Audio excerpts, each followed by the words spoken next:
Hey students, in this video we're going to cover side-side-side congruence and side-angle-side congruence. It's part 2 of a 3-part video set for congruency postulates. All right, so how do we complete a proof? So to prove a triangle is congruent to another triangle, we need 3 pairs of congruences.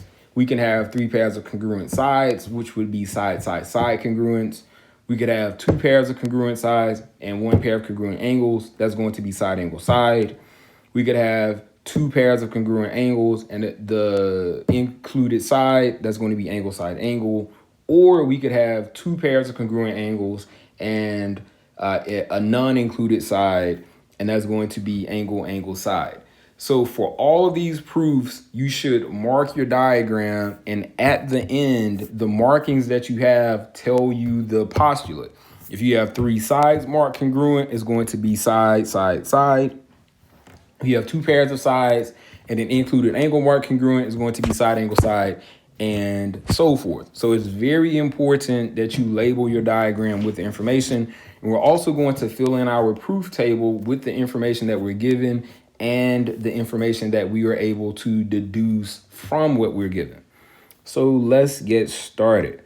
So the first congruence that we mentioned is side, side, side congruence. At the end of a side, side, side congruence proof, you should have 3 sides marked congruent and they line up with 3 sides in another triangle. So in the first picture, we have triangle ABC and triangle RPQ. We can see that AC is congruent to PR, AB is congruent to PQ, and BC is congruent to QR. So that would be a side, side, side congruence. For the middle picture, we have PQW is congruent to TSW. And again, we have 3 pairs of congruent sides. We have PQ is congruent to TS. We have PW is congruent to WT or TW, and QW is congruent to SW. So again, we have 3 side congruences. And for the last one, we have triangle JKA is congruent to triangle NKA. And again, we have 3 pairs of congruent sides. We have NK is parallel to JK. We have AK is parallel to itself because of the reflexive property. And we have JA is congruent to NA. So anytime we have a side, side, side congruence proof, if you label your diagram, you're going to have 3 pairs of congruent sides marked. And so it's very important that you mark your diagram. So for our first proof, we're given segment HI is congruent to segment DG, and segment GH is congruent to segment ID. And we have to prove that triangle IGH is congruent to triangle GID. The first thing we're going to do is label our diagram with the information that we're given. So HI is congruent to DG. So HI is congruent to DG. We mark that and we're going to write it down. So we're going to put segment HI is congruent to segment, that should be GD, I'm sorry. So GD. And the reason is that it's given to you. So label and write. And so next we're given that GH is congruent to ID. So GH is congruent to ID. And again, the reason is given. So far we have 2 pairs of congruences. We need to come up with 1 more. So now when we look at our diagram, we can see that we have this segment GI that's in both triangles. So we can say it's congruent to itself. So GI is congruent to segment GI. And remember, when a segment's congruent to itself, that's going to be the reflexive property. So now we're going to mark that segment congruent to itself. So we're going to put 1, 2, 3 just for a different set of congruences. So now when we look at our triangle, we see that we have 3 sides marked. So we're going to, our final statement is always going to be what we're trying to prove. So in this case, triangle IGH is congruent to triangle GID. And the reason is going to be side, side, side congruence.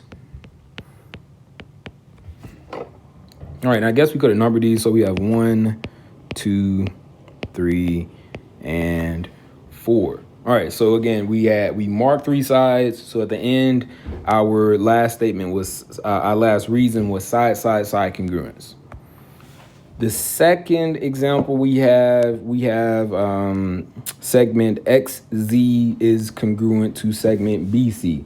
So segment XZ is congruent to segment BC, and A is the midpoint of XB. So first, let's write in our first congruence. We had XZ is congruent to BC, and the reason is we were given that information. All right, so we will cross out what we're given. So now A is the midpoint of XB. So A is the midpoint of this segment XB, which means that segment AX is going to be congruent to segment AB. And so what we're going to put in is segment AX is congruent to segment AB. And the reason is we're just going to put, I can make an M. So we're going to put midpoint. Next, we're given that A is also the midpoint of CZ, which is going to mean that CA is congruent to ZA. And so we're going to put segment CA is congruent to segment ZA. And the reason is, again, we used the midpoint principle. So we're going to just put midpoint. So we got 1, 2, 3. And so now we have 3 pairs of congruences. We have 3 sides marked congruent. So we're trying to prove triangle AXZ is congruent to triangle ABC. And we've done that. And the reason, again, is side congruence. All right. So the side congruences are pretty straightforward. You have to have 3 pairs of congruent sides, and you'll know that by labeling your diagram. The next kind of congruence that we have is side angle side. So if 2 sides of one triangle are congruent to 2 sides of another triangle, and then we have these included sides that are congruent to each other, the angle that's included between those sides is congruent, then the triangles are congruent. So an included angle is this angle C or this angle Z. Let's label that as included. And we say it's included because it's between the 2 sides that are marked congruent, they make the angle. So in this case, YZ and XZ, they make angle Z, and angle C in the first picture is made by segment AC and segment BC. They make that angle. So angle A and angle B would be non-included angles for those 2 segments. All right, so when we're doing our proofs, remember we have those 5 reasons that angles are marked congruent. So we're going to start out our proof with the given information. So here we're given that S is the midpoint of UW. So first, that means that US is congruent to SW. So we're going to put segment US is congruent to segment WS. And the reason is going to be definition of midpoint, or we can just put midpoint. And we're also given that S is the midpoint of XT. So that means that XS is congruent to TS. So segment XS is congruent to segment TS. And the reason is definition of midpoint.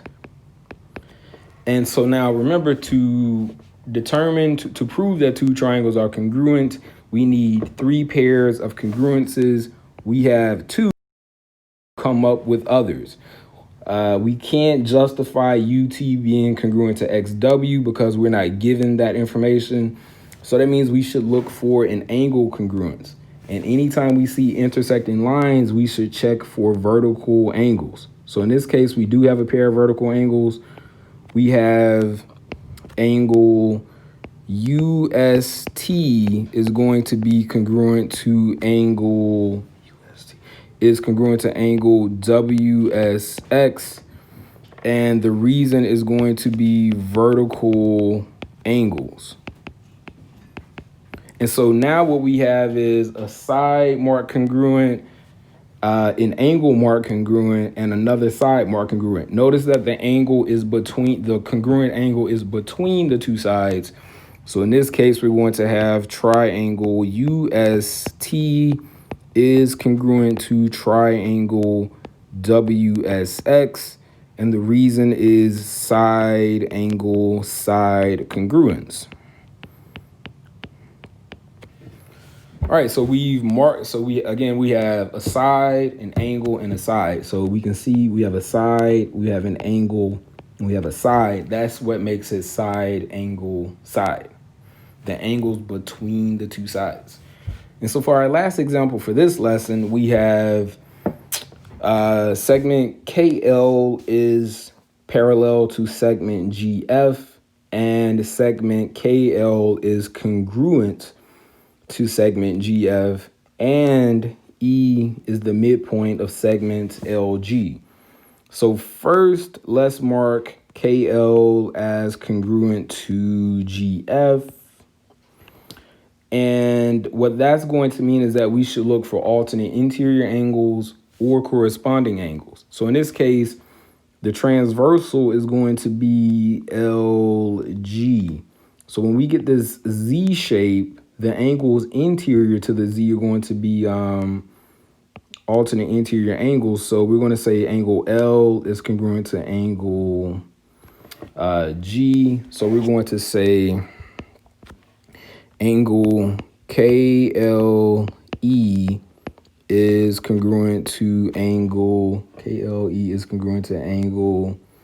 FGE. So angle FGE.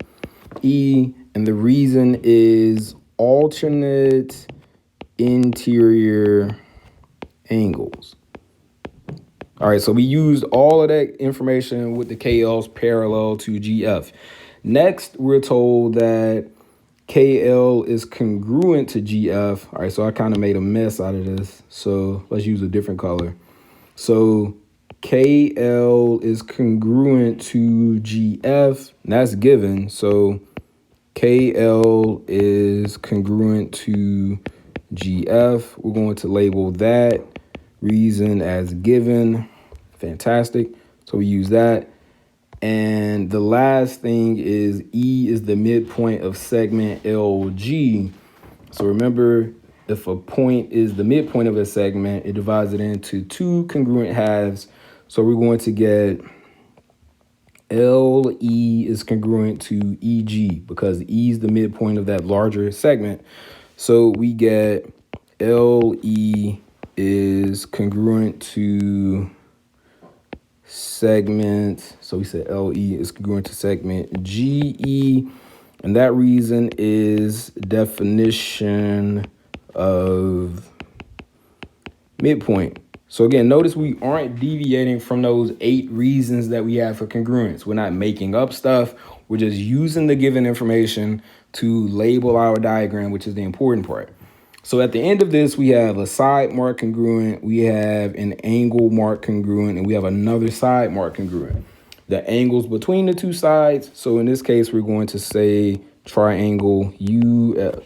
Oh, we're trying to prove, I copied and pasted the wrong thing. So we're trying to prove triangle KLE is congruent to triangle, KLE is congruent to triangle FGE. All right, so my apologies for this. The proof statement should be triangle KLE is congruent to triangle FGE. So triangle KLE is congruent to triangle FGE, and the reason is side angle side. All right, so that is going to conclude our video of side congruence and side angle side congruence.